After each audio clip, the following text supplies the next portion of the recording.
இயேசு உங்களை நேசிக்கிறார். பிரியமானவர்களே, இந்த நாளில் ஆண்டவர் நம்மளோடு பேசும்படிய வேதத்திலிருந்து ஒரு 3 வசனங்கள் கூட வாசித்து ஆண்டவர் நம்மளோடு இடைபடுகிற காரியத்தை பார்ப்போம். இயேசு, அது யோவான் புஸ்தகம் 20வது அதிகாரம் 21, 22, 23 வசனங்கள் இப்படியாக சொல்லுகிறது.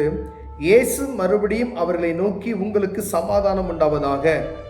பிதா என்னை அனுப்பினது போல நானும் உங்களை அனுப்புகிறேன் என்று சொல்லி அவர்கள் மேல் ஊதி, பரிசுத்த ஆவியை பெற்றுக்கொள்ளுங்கள். எவருடைய பாவங்களை மன்னிக்கிறீர்களோ அவைகள் அவர்களுக்கு மன்னிக்கப்படும். எவருடைய பாவங்களை மன்னியாதிருக்கிறீர்களோ அவைகள் அவர்களுக்கு மன்னிக்கப்படாது இருக்கும் என்றார். பிரியமானவர்களே,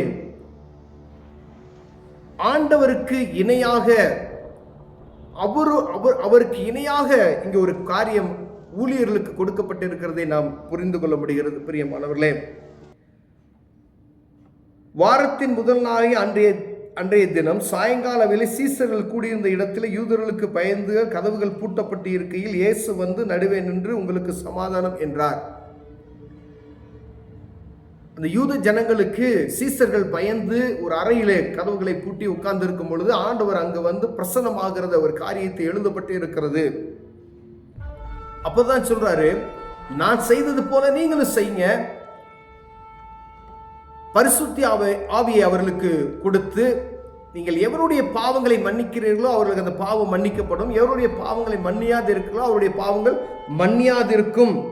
அவைகள் அவர்களுக்கு மன்னிக்கப்படாது இருக்கு என்று சொன்னார். நீங்க புறப்பட்டு போய் இதை பாருங்க, இயேசு மறுபடியும் அவர்களை நோக்கி, உங்களுக்கு சமாதானம் உண்டாவதாக. பிதா என்னை அனுப்பினது போல நானும் உங்களை அனுப்புகிறேன் என்று சொல்லி அவர்கள் மீது பரிசுத்த ஆவியை அபிஷேகத்தை அவர்கள் மீது கொடுக்கிற அந்த காரியத்தை பார்க்க முடிகிறது. பிரியமான, அநேக நேரங்களில் நாம் யார் என்பதே நமக்கு தெரியாத அளவிற்கு நாம் இருக்கிறோம். இது தேவ மனிதர்கள், தேவ ஊழியர்கள், பரிசுத்த ஆவியின் அபிஷேகத்தை பெற்றிருக்கிறவர்கள். யாருடைய பாவத்தை மன்னிக்கிறீர்களோ அவருடைய பாவங்கள் மன்னிக்கப்படும் என்று சொல்லி ஆண்டவர் சொல்லி இருக்கிறார். அப்ப நான் எப்படி இருக்கணும் அப்படின்னு சொன்னா, அவருக்கு நிகராய் நம்ம பார்க்க முடியாது. ஆனா ஆண்டவர் நமக்கு அவரை போல நம்மளை மாறணும்னு சொல்லி ஆண்டவர் விரும்புகிறார். ஊழியம் செய்கிறவர் யாரா இருந்தாலும் சரி, அவர் விரும்புகிறது காரியத்தை பாருங்க, என்னை போல மாறுங்க அப்படின்னு சொல்றார். ஒரு ஆண்டவரோடு இருக்கிற அவரை போல அரியாசங்கள் அமரக்கூடிய ஒரு கிருபியை கொடுத்திருக்கிறார் பாருங்களேன். போங்க, உலகம் எங்கும் புறப்பட்டு போய் சகல ஜனங்களுக்கும் இந்த நாமத்தை சொல்லுங்க அப்படின்னு சொல்றாரு பாருங்க. எவ்வளவு ஒரு மேன்மையான தெய்வம் நம்ம ஆராதிக்கிறோம் பாருங்களேன். இப்ப ஆண்டவர் நம்மை அழைத்த அழைப்பு, 12 சீடர்களை அழைத்த ஆண்டவர் உலகமெங்கும் அவருடைய காரியத்தை சொல்லியிருக்கிறார். அவருடைய பிள்ளைகளை உருவாக்கி இருக்கிறார். இதை பார்த்து கொண்டிருக்கிற அன்பு சகோதரனே, சகோதரி, ஆண்டவர் உங்களை அழைத்ததின் நோக்கத்தை நீங்கள் அறிந்து கொள்ளும்படியாய் ஆண்டவர் விரும்புகிறார். பிரியமான, நீங்க உங்களை அழைத்ததுக்கு ஒரு நோக்கம் உண்டு.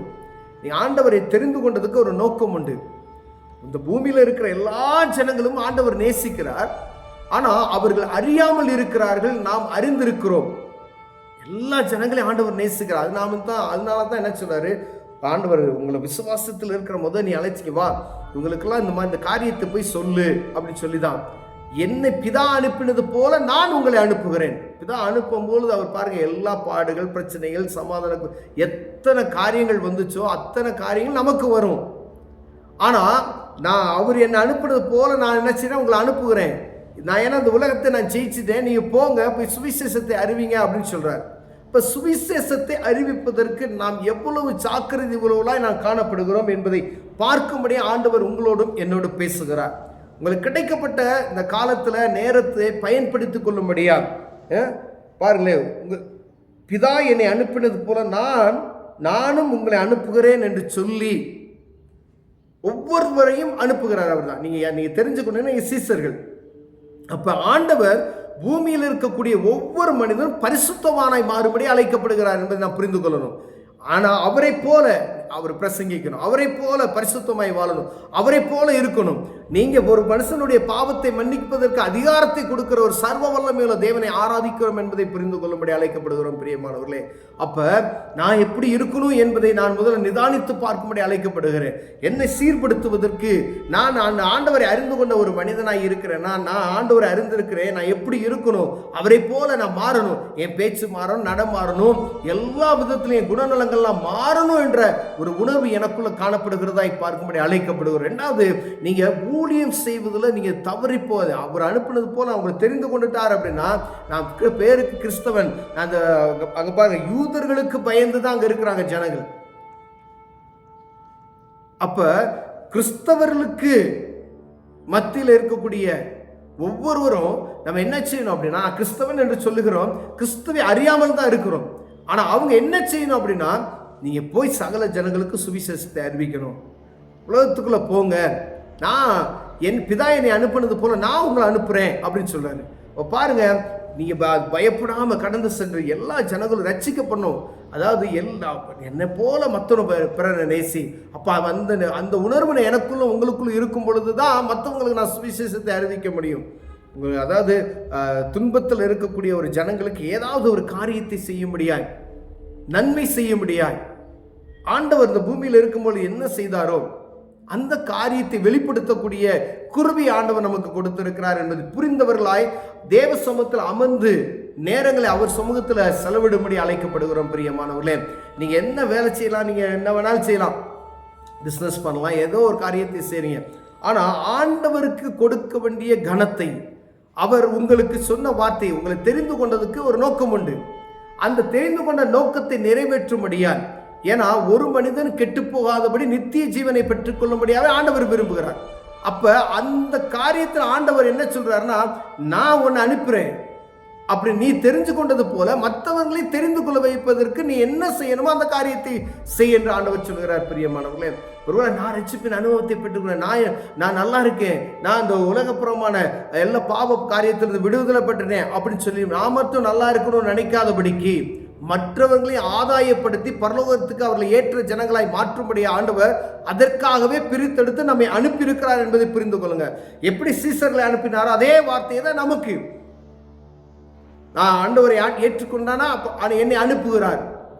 ஒவ்வொரு தனிப்பட்ட மனுஷிக்கு ஆண்டவர் சொல்லுகிற அந்த காரியம், நீங்கள் புறப்பட்டு போய் சகல ஜனங்களுக்கு என்ன செய்யுங்க, பாவ மன்னிப்பு நிச்சயத்தை சொல்லுங்க அப்படின்னு தான் சொல்றாரு. அப்ப நான் அறிந்து கொண்ட நான் கிறிஸ்தவன் என்று சொன்னா மற்றவங்களுக்கு என்ன சொல்லணும், பாவ மன்னிப்பு நிச்சயத்தை குறித்து அவங்களுக்கு சொல்லிடணும், கிறிஸ்து வந்ததை நோக்கத்தை சொல்லிடணும். உங்களை என்ன அனுப்புனது போல என்னையை அனுப்பிச்சிருக்காரு, உங்களை அனுப்புறாரு அப்படின்னு சொல்ற காரியத்தை அவங்க அறிந்து கொள்ளணும். முதல்ல இந்த பாவ மன்னிப்பு நிச்சயத்தை அவங்க பெற்றுக்கொள்ளணும்னு சொல்லுகிற உணர்வு அது அவங்களுக்கு சொல்லிவிட்டோம் என்பதா, அப்ப பாவ உணர்வு ஜனங்களுக்குள்ள என்ன போயிடும். பிசாசு என்ன செய்வா, பாவ உணர்வை காட்டி தான் ஒருத்தரை துன்புறுத்திக்கிட்டே இருப்பான். அப்ப ஆண்டவர் மன்னிக்கிறவராக இருக்கார், நீ பரிசுத்தமாய் மீண்டுமாய் வாழ்வதற்கு ஒரு வாய்ப்பை கொடுக்கிறார் என்ற காரியத்தை ஜனங்களுக்கு சொல்லும்படியே ஆண்டவர் உங்களை முன்குறித்திருக்கிறார். பிரியமானவர்களே, கிறிஸ்தவர் என்று சொன்னா நீங்க மற்றவர்களுக்கு ஆண்டவரை பற்றி சொல்லுவதற்கு நீங்கள் ரெடியா இருக்கும்படி அழைக்கப்படுகிறோம். கண்களை மூடுவோம், ஜெபிப்போம். அன்பின் தகப்பனே, ஆண்டவரே, பிதா உம்மை அனுப்பினது போல எங்களை அனுப்புகிறேன் என்று சொல்லியிருக்கிறீங்க. நீங்கள் எப்பயும் ஆயத்தமுள்ளவர்களாய் காணப்பட உதவி செய்யும். இயேசுவின் நாமத்தில் பிதாவே, ஆமென்.